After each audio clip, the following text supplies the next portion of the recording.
दुर्दांत अपराधी ने हत्या जैसी किसी गंभीर घटना को अंजाम दिया। मामले में शिकायत भी हुई और आरोपी के वकील की ओर से बेल की बहस के दौरान आरोपी का वकील ये दलील दे कि वो बहुत सीधा आदमी है, शर्ट भी ठीक से नहीं पहनता, लेकिन पता नहीं उस दिन ऐसा क्या हो गया था कि उसने ये कर दिया। तो आप उस बात पर क्या कहेंगे? शायद हंसेंगे। अब ये तो हम आपको एक उदाहरण दे रहे हैं, लेकिन लगभग ऐसा ही हुआ दिल्ली में। दरअसल दिल्ली के मुख्यमंत्री अरविंद केजरीवाल लगातार फंसते हुए नजर आ रहे हैं। ईडी लगातार मनी लॉन्ड्रिंग के मामले में केजरीवाल को पूछताछ के लिए समन भेज रही है, लेकिन केजरीवाल उन सभी समन को नजरअंदाज करके समय की रियायत मांग रहे हैं। अब इसी केस में ईडी की शिकायत पर मजिस्ट्रेट कोर्ट में पेशी से छूट पाने की गुजारिश लेकर सीएम केजरीवाल ने राउज एवेन्यू कोर्ट में याचिका दायर की। अब ईडी ने इसमें कोर्ट का रुख इसलिए किया क्योंकि केजरीवाल ने इसमें 16 मार्च की तारीख मांगी थी, लेकिन अब केजरीवाल को इस केस में सुनवाई से फिर से समय चाहिए। इसी मुद्दे पर कोर्ट में लंबी चौड़ी बहस चली। अब बहस तो होती ही है, लेकिन अरविंद केजरीवाल की ओर से पेश हुए वकील ने कोर्ट में एक ऐसी दलील दी जो किसी हास्यास्पद घटना से कम नहीं हो सकता।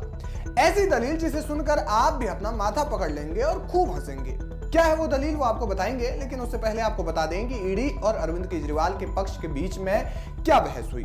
अरविंद केजरीवाल की ओर से कोर्ट में अधिवक्ता राजीव मोहन और वरिष्ठ अधिवक्ता रमेश गुप्ता पेश हुए थे, जिन्होंने इस संबंध में कोर्ट में जिरह की। उन्होंने केजरीवाल की व्यक्तिगत पेशी से छूट की मांग की। इस पर ईडी ने कहा कि दिल्ली के सीएम ने खुद कहा था कि वो 16 मार्च को कोर्ट में पेश होंगे, तो फिर वे अचानक छूट की मांग क्यों कर रहे हैं। अब जाहिर है कि कोर्ट में ईडी के इतने समन नजरअंदाज करने पर भी बहस हुई। साथ ही कोर्ट ने भी केजरीवाल से सवाल पूछे थे। इस दौरान अरविंद केजरीवाल के अधिवक्ता उनकी सादगी का बखान कोर्ट में करने लगे और उनके व्यक्तित्व का महिमा मंडन करने लगे। केजरीवाल की शुरुआत से लेकर उनके कपड़ों तक बात पहुंच गई। जाहिर है कि कोर्ट में पेशी से छूट मांगने के दौरान यह बहस चल रही थी। इसी दौरान इस बहस में केजरीवाल के एक वकील ने कहा, केजरीवाल के जैसा सामान्य आदमी कौन होगा? कभी सूट नहीं पहना, कभी जूते नहीं डाले, शर्ट भी जो पहनते हैं वो पैंट के बाहर ही रखते हैं, दिन में 3 बार कपड़े नहीं बदलते, वो एक सामान्य आदमी है। यानी कि जब पेशी में छूट के लिए कोई दलील नहीं बची तो कपड़ों तक बात आ गई। अब आप बताइए कि क्या पेशी से छूट के लिए ये तर्क किस हद तक सही है? आपको बता दें कि इसमें पहले केजरीवाल को मिले पहले समन पर कोर्ट की सुनवाई पूरी हुई थी। उन्होंने 16 मार्च को additional chief metropolitan magistrate Divya Malhotra की अदालत में उन्हें पेश होना है। सीएम केजरीवाल ने निचली अदालत की ओर से जारी 2 समन को चुनौती दी है। ये 2 शिकायतें ईडी की ओर से दी गई थी, क्योंकि केजरीवाल ने ईडी के 8 समन नजरअंदाज कर दिए थे।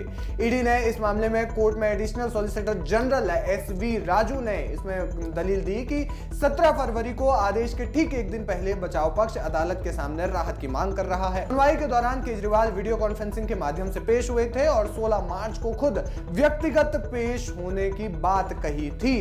अब वे उपस्थित होने से छूट मांग रहे हैं। ये कोर्ट के आदेश की अवहेलना है।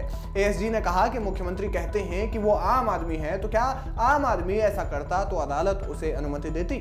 राउज एवेन्यू अदालत ने दोनों पक्षों की दलील सुनने के बाद अपना आदेश सुरक्षित रख लिया है। कुल मिलाकर कोर्ट में लंबी बहस हुई, जिस दौरान केजरीवाल के व्यक्तित्व, उनके कपड़े पहनने के ढंग को भी इस बहस में शामिल किया गया। अब केजरीवाल के वकील की ओर से दी गई इस दलील पर आप क्या कुछ कहना चाहते हैं? हमें कमेंट करके जरूर बताएं। वीके न्यूज, राष्ट्र के नाम।